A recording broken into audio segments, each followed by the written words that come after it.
Hello, I'm Sensei Alex Kakio. I'd like to welcome you to this evening's Dharma Sunday, where we take canonical Buddhist teachings and tie them to everyday life. The title of today's talk, or the topic I should say of today's talk, is Nirvana. What is it? How do we attain it? And why is it important? But before we get into that, a few housekeeping notes. These teachings are offered free of charge. But if you'd like to make a contribution, information for that, PayPal and Cash App are in the description for this talk. If you want to do a deep dive into Buddhist training, you can check out my book, Perfectly Ordinary, Buddhist Teachings for Everyday Life. It's available on Amazon, and there's a link to a sample chapter of the book also in the description for this talk. So when we talk about nirvana, there are a lot of things that come to mind, especially for Westerners. Some people think that nirvana is some sort of Buddhist heaven, but that's incorrect.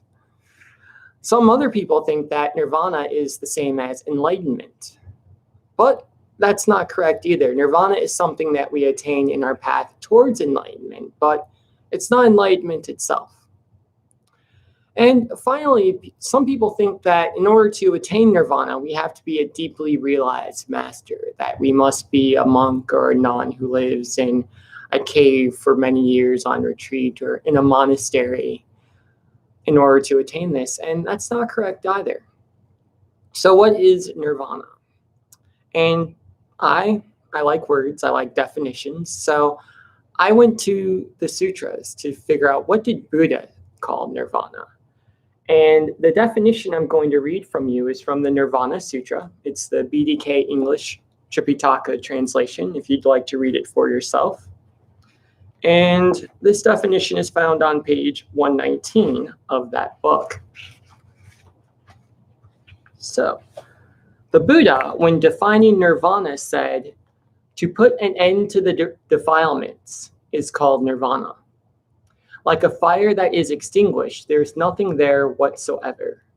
To end the defilements is also thus. I call it nirvana. So there were a lot of words there. What do they all mean? Well, first we have to define this word defilement, which Buddha said was to make foul, dirty, or unclean, pollute, taint, debase. That definition rather came from dictionary.com. And that begs the question then, this is a word train a little bit, what is being defiled? And to understand that, we have to go to the Awakening of Faith in the Mahayana Sutra, which is a text written by an Indian Buddhist monk by the name of Avabosa. And he offers the teaching of Hongaku, or original enlightenment, which states that we are already Buddha, that we are by our very nature enlightened.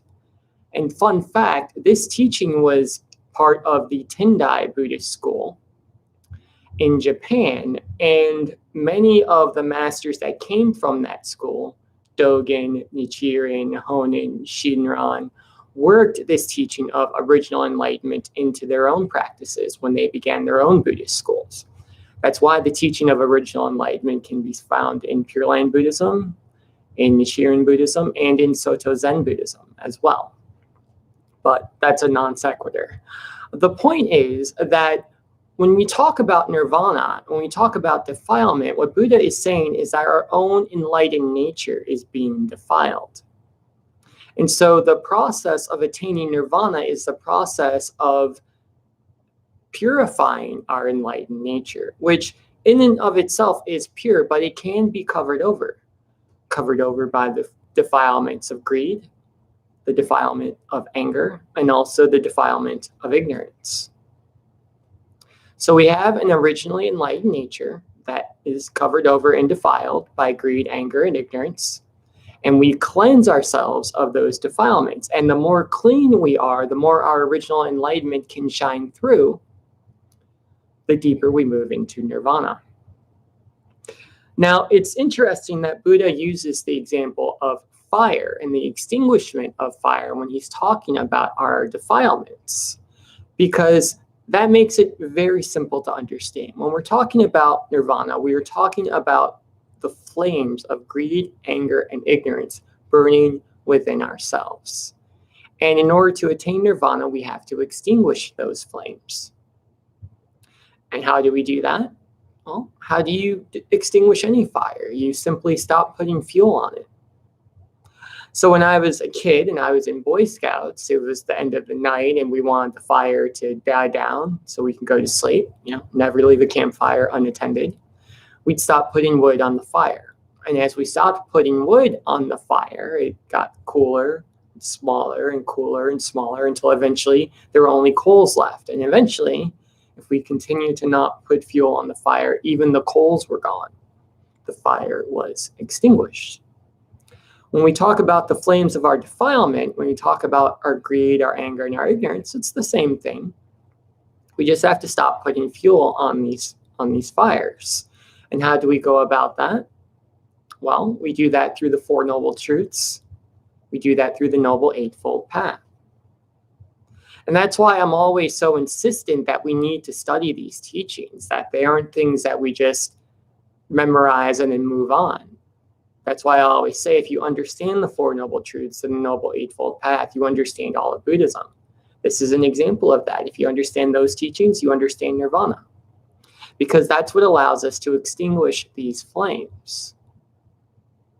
So let's look at the Four Noble Truths first. Life is suffering. Suffering is caused by desire. The way to end suffering is to end desire. The way to end desire is the Noble Eightfold Path. So I think we can all agree that if we're suffering less, we have more inner peace. Inner peace being nirvana. So we want to end suffering. To end suffering, we have to end desire. So what's desire? Well, desire is greed, anger, and ignorance. We want something we don't have. That's greed. We want to get rid of something we do have. That's anger.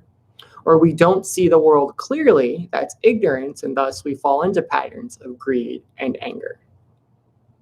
Now, desire is a natural part of life. And that's why suffering is also a natural part of life. But if we work with our desires skillfully, if we work with the fires of our greed, anger, and ignorance skillfully, we'll have less suffering. Just like if you stop putting wood on a campfire, there will be less heat that comes from it. You're less likely to be burned. So one way to understand nirvana, every time you hear desire, just think greed, anger, ignorance, greed, anger, ignorance, greed, anger, ignorance. And it all starts to come together. So how do we get rid of these defilements? Well, we look at the third and fourth noble truth. The way to end suffering is to end desire. The way to end desire is the Noble Eightfold Path. So we have right view and right intention, which is us simply seeing the fires of our defilements, seeing the impurities that are covering over our greed, anger, and ignorance, and choosing to do something about it. Then we have the moral teachings, right speech, right action, right livelihood. And this is simply us, again, not putting fuel on the fire. We don't do things that cause the fire to burn more brightly. So we get angry. Everyone gets angry. The Buddha got angry 2,600 years ago, even after realizing enlightenment. But we deal with that desire, we deal with that anger skillfully.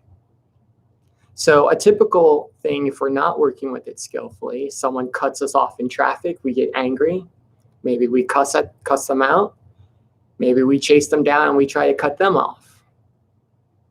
Maybe we think that no one in this city knows how to drive and I don't deserve this. We add fuel to the fire of our anger, and as a result, we lose this state of nirvana. The fire burns more brightly, the exact opposite of extinguishment.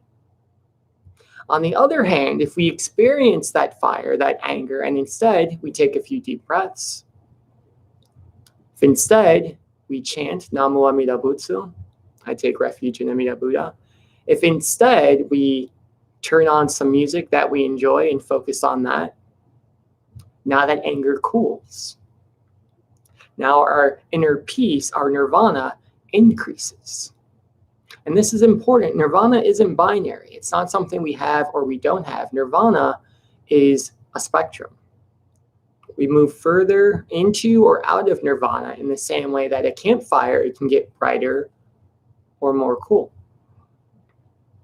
Maybe we experience greed. The fire of greed burns within us. We want more money in our checking account. Well, okay, there are lots of ways to deal with that. One would be to go rob a bank. That's not going to help get rid of our greed anymore. But instead, maybe we practice generosity. Instead of trying to get more money, we donate money instead to a charity we care about.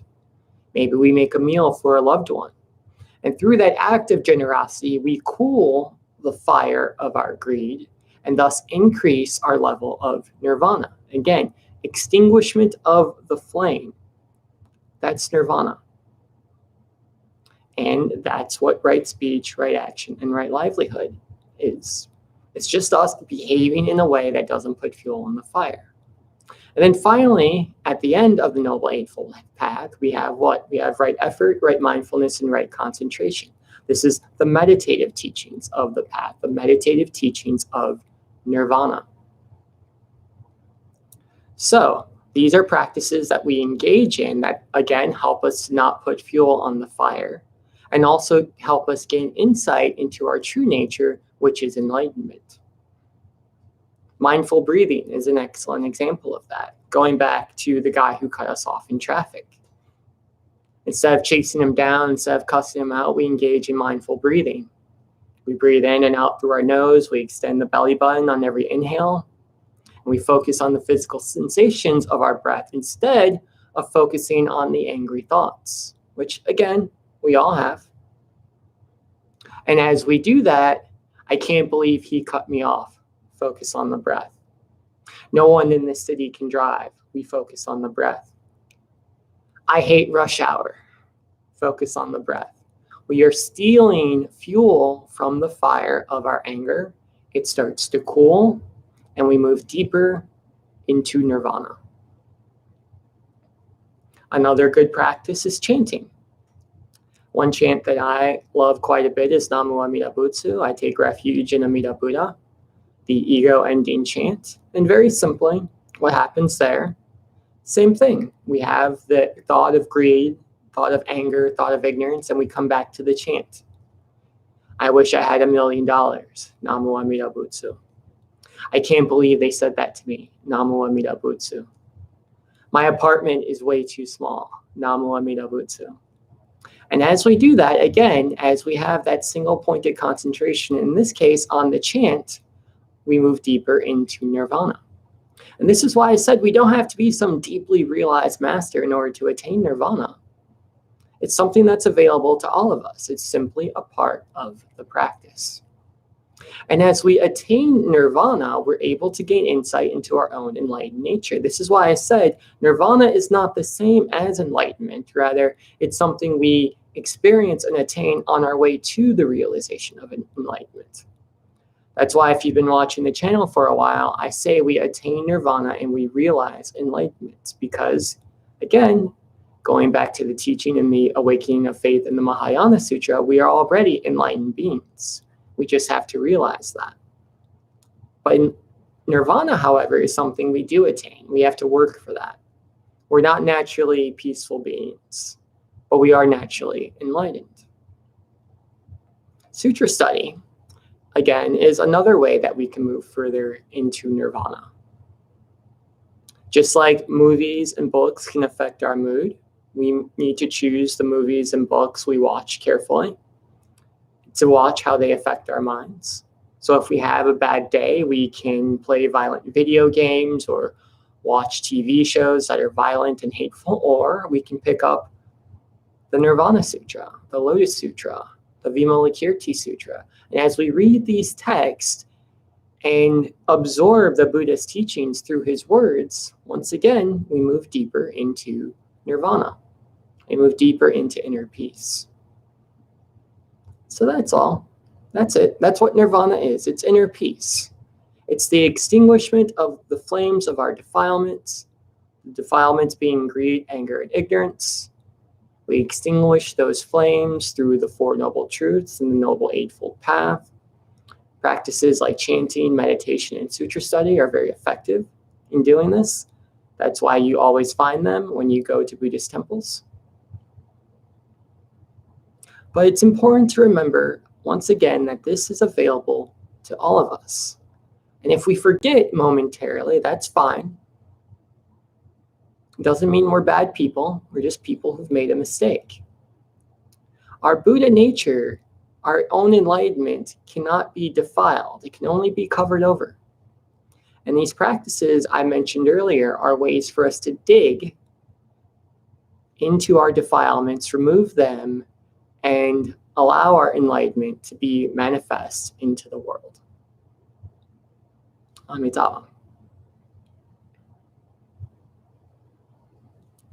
So that's the talk for today. I hope it was helpful. We'll now move into the Q&A portion of Dharma Sunday.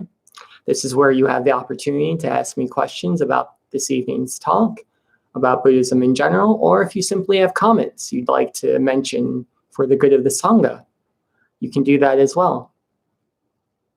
While we're waiting for comments and questions to come in, I'll just make a few announcements.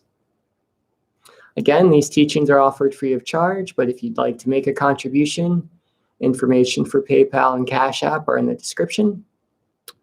We meet every Sunday at 6:30 p.m. Eastern Standard Time.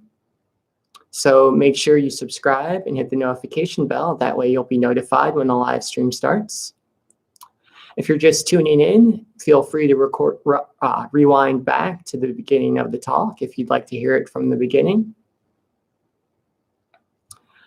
Let's see. So first comment comes from Frank Ingiosi. Good evening, Sensei. Good evening, Frank. Good to see you again. We also have Daniel, who says, is Nirvana imminent or transcendent? He also says, love the class, by the way, Sensei. Thank you, Daniel. That's very kind. Is Nirvana imminent or transcendent? That is a good question. And I'm going to treat and say that it's both. It is transcendent, in which case we are transcending the defilements of greed, of anger, of ignorance. We are moving beyond them. We are choosing to not live in accordance with them. But it is imminent as well. It is a natural part of our everyday life. We have moments of nirvana, and we have moments of defilement every day. It's just a part of the human experience. The practice is learning to stretch out those moments of nirvana and not fall back into defilement. It's interesting, in the Nirvana Sutra, Buddha uses the example of a piece of iron that's put into a fire and then pulled out again. So if you ever watched a video of a blacksmith, for example, he'll put the steel into the fire and then he'll pull it out and it'll be glowing red hot. But if he leaves it out long enough, it'll return to its normal color. It'll cool down. But if he keeps putting it back into the fire, it'll get hot over and over and over again. And we're the same way. That, again, is why Buddha used the example of flame, the extinguishment of flame. We have to learn to not put ourselves into the fire of our greed, our anger, our ignorance. To pull ourselves out and keep ourselves out as long as we can. Now, can we stay out forever? Probably not. We are human beings. We have jobs, we have bills to pay, we have family, friends, etc. But we can learn to recognize when we're in the flames. And when that happens, we can remember to pull ourselves out again. This is right mindfulness. Simply recognizing that I'm not behaving in a way that's in accordance with Buddhist teachings, and then choosing to do something different. And as we do it over and over and over again, it becomes a habit. And as those habits become a part of us, nirvana becomes a part of us. What made Buddha special wasn't the fact that he was different from you or I. It's simply that nirvana had become so habitual to him that you almost didn't recognize if he was greedy. You didn't recognize if he was angry. You didn't recognize if he fell into a moment of ignorance because he pulled himself out of the fire so quickly. And over time, we can do the same, but it's like anything else. It takes practice. Nirvana takes practice. Good question. Okay, so if you're just tuning in, we're doing the Q&A portion of this evening's Dharma Sunday. If you'd like to go back to the talk, simply rewind to that point in the video. Otherwise, if you have questions about Nirvana, about Buddhism in general, or comments you'd like to leave, feel free to type them into the chat. I'll be happy to respond. Also, if you wouldn't mind hitting the like button, that'd be a huge help to me as well.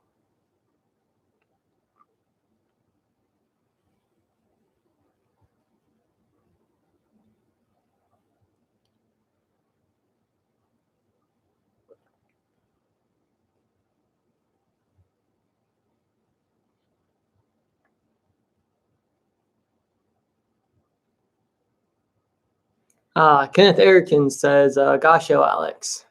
Gasho, to you, my friend. It's good to see you. Genku. Yeah, I thought you were Genku. I wasn't positive, though, but it's good to see you, Genko. I'm glad you're here. It's always nice when people return for either Dharma Sunday or meditation and sutra study as well. It's very beneficial when we practice together, so it's lovely.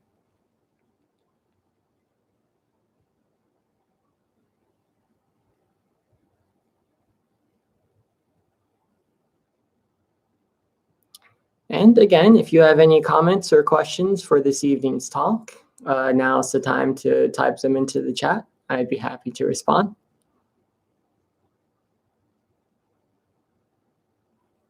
And while we're waiting for that, I'll share something with you guys that I thought was very special.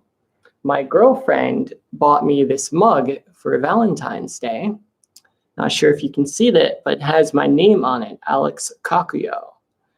And I thought that was really, really kind of her. So I'd like to just tell her she's special. And I appreciate her gift very much. And this is actually, now that I think about it, a good example of Buddhist teachings in everyday life. So her giving me the mug was obviously an example of generosity. And it creates great peace for me. Helps me move deeper into Nirvana, because now every time I drink from it, I think of her, I think about our relationship. It's very nice, very special. So in your own lives, practicing generosity, we usually think of generosity as donating to the temple or to a teacher, but practicing generosity towards people in your own life who you care about is a great example of practicing the Buddhism in daily life, whether it's a birthday gift, a Christmas gift, Valentine's Day, just because.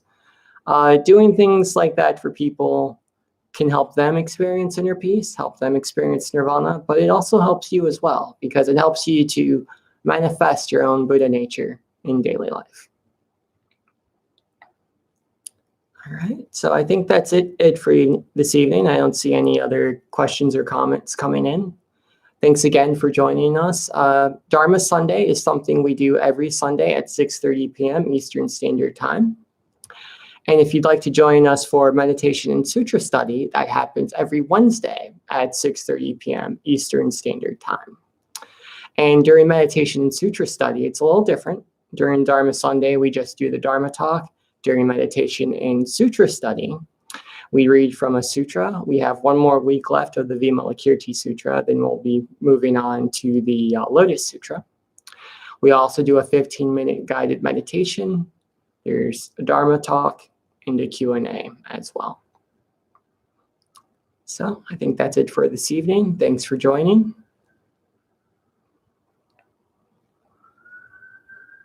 Amitabha.